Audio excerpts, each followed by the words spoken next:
আজকের রেসিপি শাহি টুকরা। নামেই যার শাহি, ইনগ্রিডিয়েন্টসও লাগবে সেই নবাবী। চলুন দেখে নেই কী কী লাগছে শাহি টুকরা বানাতে। ফার্স্টে আমি কিছু পাউরুটি নিয়েছি, এর কিনারগুলো কেটে আমি স্লাইস করে নিলাম। এরপরে লাগছে কিছু স্যাফরন আর অল্প একটু ঘি, আর লেগেছে চিনি। এরপরে আমি নিয়েছি কিছু ড্রাই ফ্রুটসের মধ্যে ছিল কাজু বাদাম, কাঠবাদাম এবং আখরোট।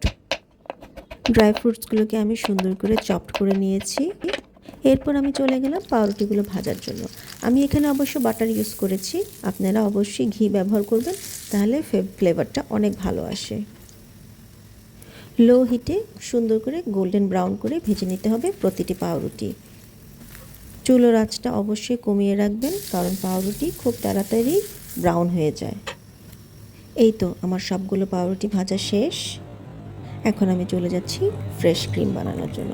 এটি আর কিছুই না, জাস্ট দুধটিকে জাল করে এমনভাবে কমিয়ে আনতে হবে যাতে শর্তলা ঘন দুধে পরিণত হয়ে যায়। আমি এখানে 1 কাপ দুধকে ঘন করে 1/4 কাপ ক্রিম বানিয়ে নিয়েছি। এখন বানিয়ে নিচ্ছি চিনির শিরা। তার জন্য আমার লাগছে পানি এবং 1/4 কাপ চিনি। চিনি গলে আসলে আমি এর মধ্যে দিয়েছি স্যাফরন এবং একতার কনসিস্টেন্সিতে শিরাটা বানিয়ে নিয়েছি। এই তো আমার রান্নার কাজ সব শেষ, এখন শুধু প্লেটিংয়ের পালা।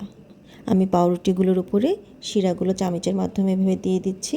এমনভাবে দিতে হবে যাতে প্রতিটি পাউরুটি সুন্দরভাবে শিরাগুলোকে টেনে নেয়।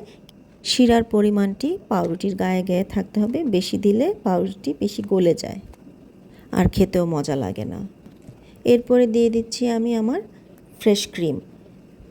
ফ্রেশ ক্রিমের উপর আমি আরেকবার অল্প একটু শিরা দিয়েছি, আর লাস্টে গার্নিশিংয়ের জন্য আমার কেটে রাখা ড্রাই ফ্রুটসগুলো ছিটিয়ে দিলাম। এই তো হয়ে গেল আমার শাহি টুকরা, নবাবী ডেজার্ট শাহি টুকরা। দেখতে যেমন সুন্দর, খেতেও সেই মজা। খুবই অল্প সময়ে অতিথি আপ্যায়নের জন্য সেরা একটি মিষ্টান্ন শাহি টুকরা। আশা করি আপনাদের কাছে ভালো লেগেছে। আমার সাথে এতক্ষণ থাকার জন্য থ্যাংক ইউ।